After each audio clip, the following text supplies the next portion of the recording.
Next, let's talk about dementia, right? Let's look at some of the key statistics for Singapore, right?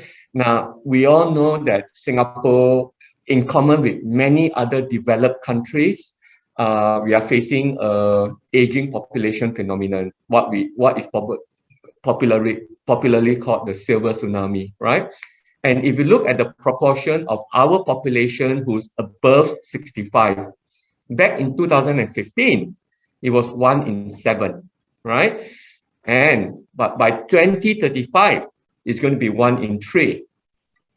If you think another 15 years from then, 2050, what do you think the proportion of the above 65 would be in Singapore? 1 in, yeah, is it going to be higher? Unfortunately so. It's going to be 1 in 2. That is 50%. That is according to the United Nations report from 2012. So think about it. In 29 years' time, 1 in 2 of every one of us here in Singapore will be above the age of 65, and that will include me, right? So unfortunately, dementia is far, far commoner in the elderly. And statistics from Singapore, if you look at those above the age of 60, 10%, meaning that 1 in 10 individuals in Singapore who is above the age of 60 has dementia. Again, this is something that you may be able to relate to if you have family members who has this condition. And statistics from other countries, right, shows that the older you are, the higher the chance that you have dementia. And in studies where they look at the total number of people with dementia, studies from other countries have found that 80% of the total number of people with dementia are found in people older than age 75. Now, we all know that living up to 75 is not a big deal anymore, right, at today's time, because Singapore's life expectancy is one of the longest in the world. It's like almost 85 years. So there are many, many people above the age of 75, let alone age 65. But it's important to state that dementia is not a it's not a normal part of aging, right? You shouldn't assume that, oh, my grandmother is old, she has dementia, that's normal. It shouldn't be so. The number of people with dementia in Singapore, guess, do any of you know what's the sort of numbers we have now? Well, let me share with you the figures. Back in 2015, it's 50,000 people. That is a lot if you think about it. And by 2050, it will go up 5 times to 250,000 people. That is 250,000. And you can just imagine the impact this would have on people, families who are having to look after these individuals with dementia, the impact on healthcare, the burden, yeah. So, okay, what are some of the symptoms of dementia, right? Firstly, is forgetfulness. I'm sure all of us forget things once in a while, and that's okay. But people with dementia, they start to forget very frequently. They forget what's happening. If they're at an event, they wouldn't remember what is it, somebody's birthday. They will start forgetting who the people are, even often close family members, and they forget how to do their tasks, their usual tasks like eating, changing clothes, showering, looking after themselves. They start to misplace things. Again, we all do it. I'm guilty too, but it's doing it repeatedly and very frequently. They get disorientated with time and place. They may think that we are still in the 1980s. They won't know which day of the week or even what time. It's nighttime, they will think it's morning, and vice versa. And they will struggle with routine tasks, as I've said earlier. And when it comes to problem solving, their ability to do so would drop dramatically. And this would all lead to a decline, impairment of their work performance if they happen to be still working, right? And not surprisingly, this would lead to changes in their behavior or mood, because these people become very frustrated. And don't forget, that's them, but their caregivers, that would, you can imagine the frustration for the caregivers as well. And after a while, they start to withdraw from family activities, from social activities. And as I've said earlier, really the important thing to be aware of is that with any individuals with dementia, these individuals don't live alone, right? Somebody has to care for them. Could be their own families, they could be in a nursing home, and really there's a lot of strain and burden to society in general and to the healthcare system.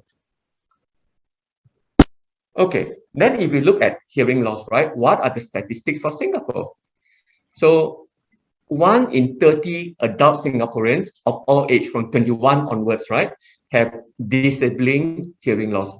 Disabling hearing loss refers to the concept where your hearing loss is at the level where it starts to affect your ability to function normally in society, right? So 1 in 30. So that is a huge number. And not surprisingly, like dementia, it gets commoner with increasing age. So if you're in your third decade of life, it's less than 1%. But by the time you reach your 40s, it goes up to nearly 3%. In your 50s, it goes up to 4%. And by the time you're in your 60s, it goes up to nearly 10%. We don't have the statistics for those above 70 and above, but from other countries, it goes up to 30, 40, 50% as you get older, right? Now, according to the Singapore National Health Survey, the last one was 2010, where they have data on hearing loss. It was interesting that 3/4 of those with disabling hearing loss, that means hearing loss that's bad enough to cause disability, these people do not even feel that they have a problem, all right? And of all the individuals with disabling hearing loss, only 3.3% of them are actually wearing hearing aids. Okay, so in terms of people with hearing loss seeking treatment for hearing loss, is very low in Singapore. Now, these are some additional important facts about Singapore.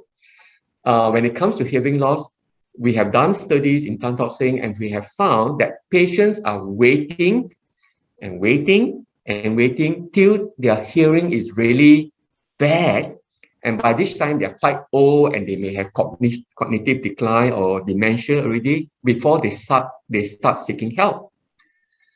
And when we assess their level of disability, right? What are they not able to do anymore? We found that many of them have very high levels of hearing disability by the time they seek help.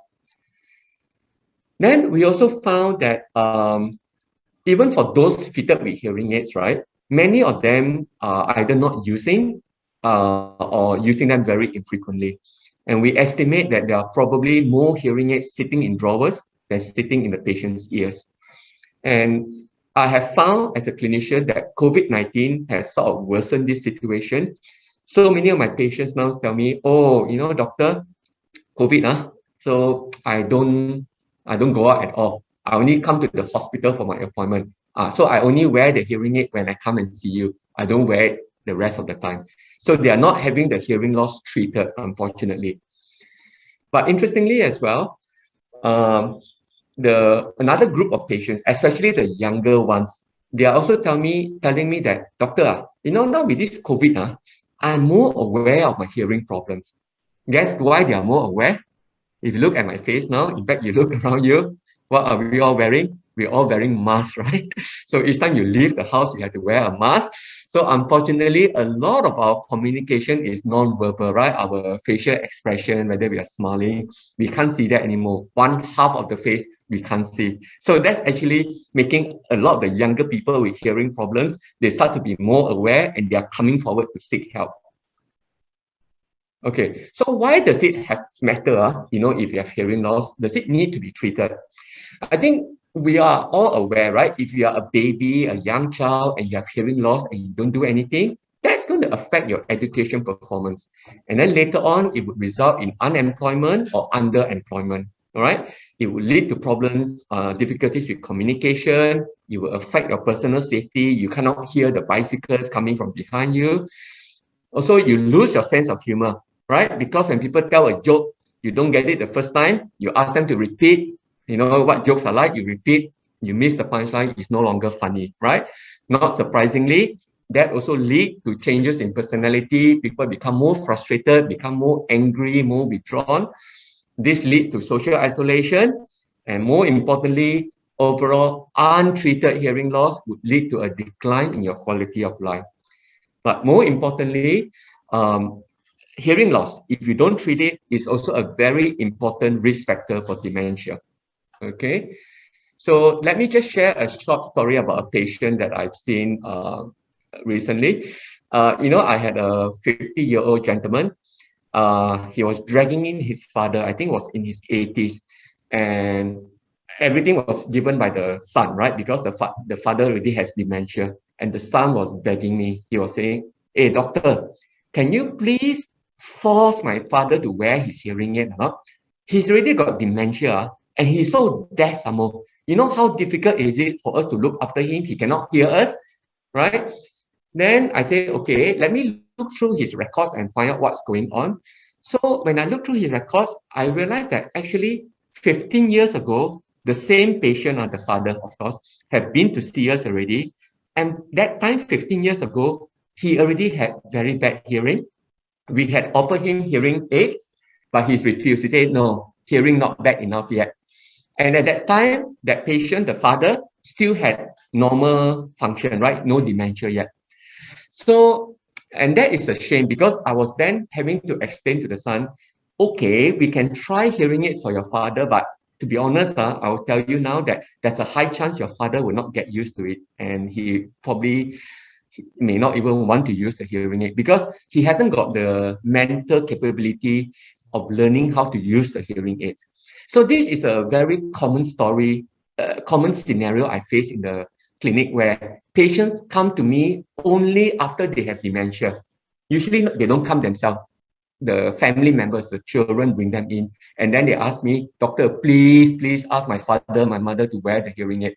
And this patient already had 2 sets of hearing aids, but he's not using them because unfortunately with the dementia, he's unable to learn how to use the hearing aids. And then the important question now is, the interesting question is, does hearing loss cause dementia or does dementia cause hearing loss? Now, so how is hearing loss linked to dementia? There are 3 main theories. The first one is that, some of the disease process, like having high blood diabetes, that can cause narrowing of our blood vessels. That causes dementia, but also can cause hearing loss.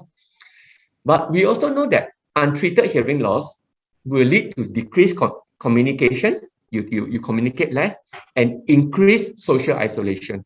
And both of these are also known risk factors for dementia. So the third theory is the most interesting one. It's about that people with hearing loss, untreated, they are having to focus a lot more of their mental energy, their concentration, to understand what other people are saying. And this leads to mental fatigue. And this reduces the ability to carry out other function that needs the brain to be working. So then the question is, does dementia affect hearing loss? Yes, it goes the other way as well. And as I said earlier, it's because many patients wait far too long, right? In Singapore especially. And the saddest situation, as I said earlier, is when children bring their elderly relatives in, already with dementia, asking for hearing aids to be fitted. And the more severe the dementia, the less likely the patient can get used to the hearing aid. And but this is important, okay? When you are younger, when you still don't have dementia, if at that point you have hearing loss and you start using the hearing aids, then you are likely to be able to carry on using the hearing aids for the rest of your life, even if you are unlucky enough to get dementia later on. So this is an important thing for you all to realize. If you have hearing loss, the time to wear hearing aid is when the brain is still functioning. Don't wait till the brain is not functioning before you get help because it's hard to treat the hearing loss. These are some of the reasons why patients may not seek help. They see it as other people's problem. People don't speak clearly. Usually it's slowly progressive, so they may not notice it or they deny it. They kind of get used to the silent world. And a lot of people say, normal lah, I'm getting old, got hearing loss, it's normal, isn't it? Then sometimes, unfortunately, the family also not that supportive.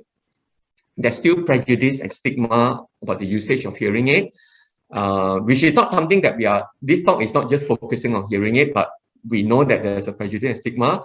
There used to be an issue with affordability, but more of the most of the poorer, lower income patients, they can get government subsidy now, so it's less of a problem. Okay. Next, I will hand over to Dr. William again to give you some additional information. Thank you for your attention. Okay, thank you, Dr. Ho. So for the next 10 to 15 minutes, okay, we will look at some of the research that linked hearing loss and dementia. So I will first like to talk about why it is so difficult for us to understand conversations, words and sentences as we age. Okay, as humans, it is natural for us to communicate verbally using words and sentences. So such information, well, it helps us to learn, to work, and to connect to people that we love and care, right? Also, we are also constantly listening out to environmental sounds.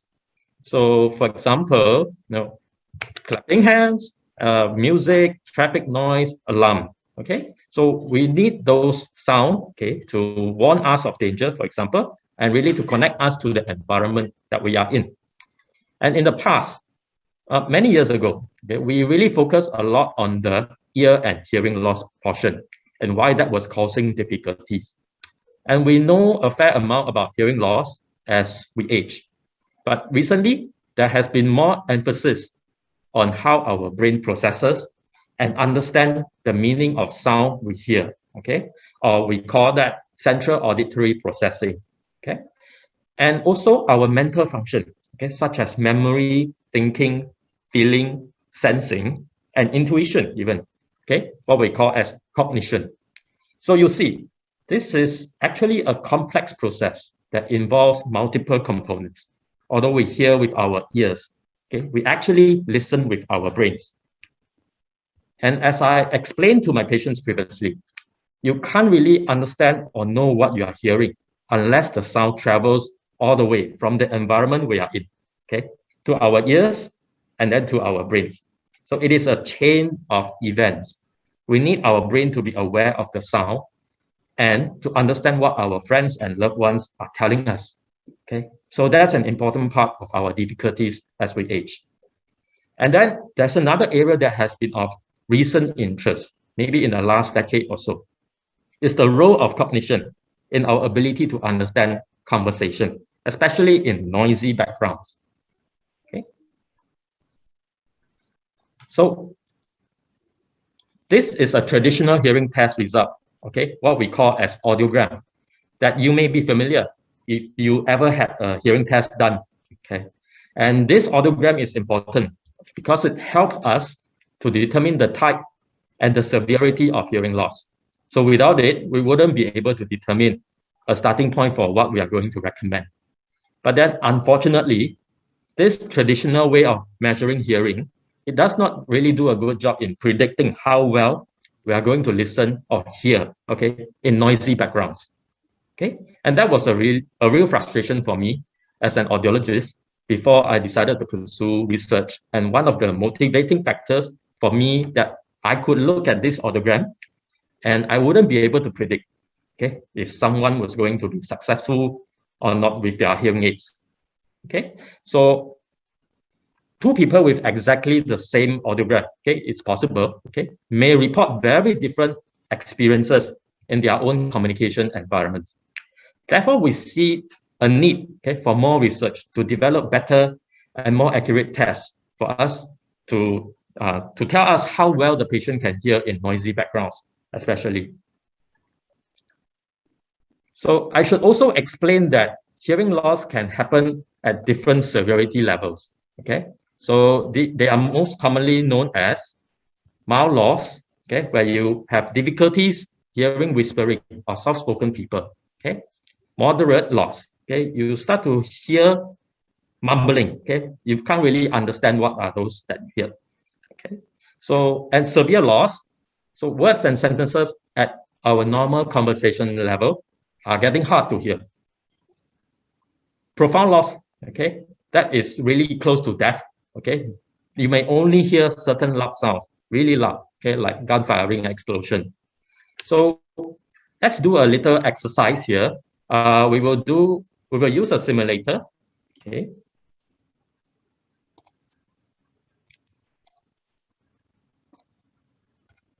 Okay, I hope everyone can see this. We will use this simulator to experience how a person with hearing loss of different levels, how they hear conversations. Traditionally, I will always start from normal. Progressively, I will go to mild, moderate, severe. But today, I decided, okay, why don't we start with severe?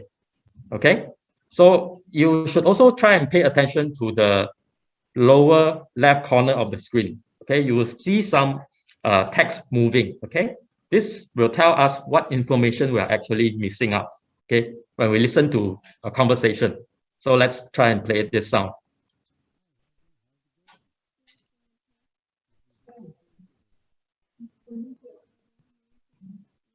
I promise you, I have already turned the volume on.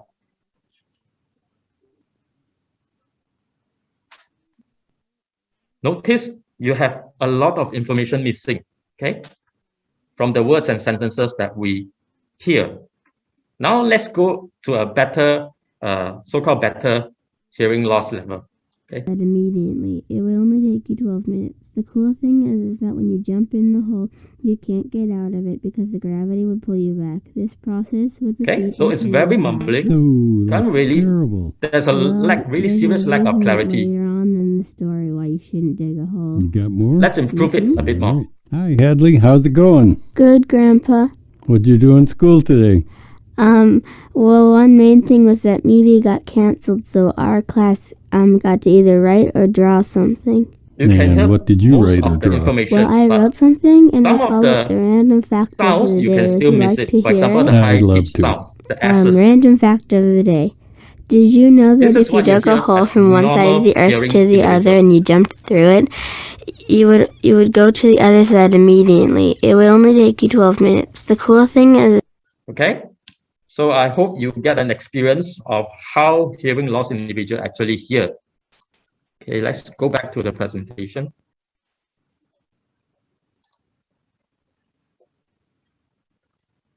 Okay. So I hope you have noticed that hearing loss not only makes conversation sound softer, but also what we hear lacks clarity, with many important information missing. So without timely and appropriate treatment, we will need to put in a lot more attention and focus to understand what others are trying to say to you in order to avoid miscommunication. And just like how we will sometimes squint our eyes, okay, to try and read something without our glasses, especially myself, okay, it makes conversation very tiring and frustrating because you really have to focus a lot, okay, for the person, for both the person, yourself, and the other party, okay. So earlier I mentioned the cognitive ability or the mental function, okay, that has been of great interest in the last 10 years. Okay, we know that there are certain types of mental functions that declines with age, and that's just part of the normal aging process. But research has already shown us that mental functions actually declines faster in people with hearing loss than in people with normal hearing. However, this isn't to say that hearing loss causes us to lose our cognitive abilities, okay? But it does suggest that it will speed up the process of loss, okay? Which may then bring forward, okay, the start of cognitive decline. We really don't understand this relationship at this moment, but we do know that there is this relationship, and it's important to try and figure out, okay, what is happening, and also to determine if we restore the hearing with some type of devices, like a cochlear implant or hearing aid, can we improve cognitive function? Okay, that's something we are very interested in at this point in time, especially from the rehabilitation point of view. And definitely it deserves a lot more attention and research. So by now, most of us should know that Singapore, okay, has a fast aging population. Okay, so hearing loss is affecting about 30% of people who are above 65 years old, like what Dr. Ho just now has explained. So this number is expected to jump up to 90% for people who are above 85 years old. Okay, data from overseas. Unfortunately, only 1 in 20 adults with hearing loss took action to get it treated. So because of this difference, okay, we can say that a huge proportion of affected Singaporeans actually goes untreated, okay, even when hearing loss is so highly prevalent. So the important question now becomes, does untreated hearing loss for so long, okay, puts people at higher risk of getting dementia down the road? Okay, now let's take a look at two research studies that link hearing loss and dementia. Okay, one was published in 2011 by the Americans, and the other was published in 2017 by Singapore researchers. So essentially, both studies have detected more new cases of hearing dementia, okay, in participants with hearing loss, okay, after they have accounted for all the other factors, including age, gender, and both studies have concluded, okay, not simultaneously, but one after another, that hearing loss can independently increase the risk of dementia. Okay. So to get a better idea of how much increase in risk of dementia because of hearing loss, okay, we will refer to this earlier American study. So this graphic illustrates that individuals with untreated mild hearing loss, okay, we sort of experienced that just now during the exercise, that they are twice more likely to experience dementia, and 3 times more likely if you have a moderate hearing loss, and 5 times more likely with a severe hearing loss. So in 2011, okay, this was pretty convincing evidence that really rattled a lot of individuals and no doubt encouraged some of them to actually go and seek hearing treatment. So for the Singapore study, they found that older Singaporeans with untreated hearing loss, they were 2.3 times more likely to develop mild decline in the brain functions or dementia. Okay, so very similar results there. Next, I want to share a more recent study on the same topic, and this one was recently updated just last year. So in 2017, we have this group of experts, they call themselves the Lancet Commission. Okay, they were tasked to identify, okay, to find out what are the preventable risk factors, okay, and intervention for caring of dementia. Okay, so they reviewed the best available evidence on dementia and to come up with these recommendations on management. So what they ended up finding was a list of 12 modifiable risk factors for dementia, which I promise we will take a closer look in the next slide. Okay, so when it comes to hearing loss, okay, the group of experts, they explicitly stated that even mild level of hearing loss, okay, increases the long-term risk of cognitive decline and dementia in individuals who are cognitively intact. So that means at the start of the experiment, they are all mentally normal, cognitively intact, but hearing impaired at baseline. Okay, so this means even at mild level of hearing loss, a person's risk towards cognitive decline and dementia could already been set in motion. So if it continues to go untreated. Furthermore, the commission indicated that age 55 is the youngest average age in which the presence of hearing loss led to an increased risk of dementia. So even if we are younger individuals and don't think that we need to treat our hearing loss when it's just at mild level, okay? So this study warned us that we should perhaps think again, okay, due to the increased risk of dementia. So here are the 12 risk factors identified, okay, by the group of experts, and the percentage of life cause risk that contributes to dementia. Okay, from the top, starting at birth, genetics can play a big role in our risk of dementia. This, together with aging effects, okay, are currently the only non-modifiable risk factor. That means these things we can't change at this moment, and contributes to 60% of our overall risk of dementia.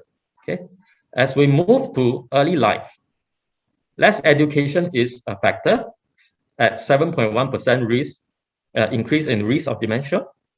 Okay, and as we get to midlife, okay, you can see that hearing loss contributes 8.2% to the total risk of dementia. Okay, and it happens to be the single highest modifiable risk factor, okay, for dementia. As we move into the late life, we have other risk factors. Okay, we have, for example, depression, social isolation, physical inactivity, and so on. Okay, and so happen that some of these are also known side effects of untreated hearing loss. Okay, so although behavior change is difficult, okay, we now know that each one of us has a huge potential to reduce our dementia risk. And this is an important take-home message. So in this case, just looking at the untreated hearing loss and its side effects, we can make an argument that untreated hearing loss can account for 17.2% of increased risk. Okay, so modifying this risk with others that were previously identified, okay, we could help us reduce damages to our brain and maintain our mental functions, and could prevent as much as 40% of our dementia risk. Okay. So the million-dollar question now is, would hearing aids reduce the risk of dementia? So at the moment, we do not know for certain.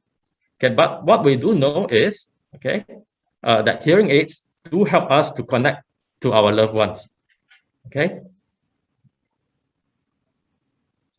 In the past, there are many ethical issues and logistic constraints that prevented such studies. And in an ideal situation where you want to do such an experiment, you really need a large group of participants, and you need to follow them for at least 10 years to monitor progression of dementia, and have to randomly separate this group of people into treatment and non-treatment.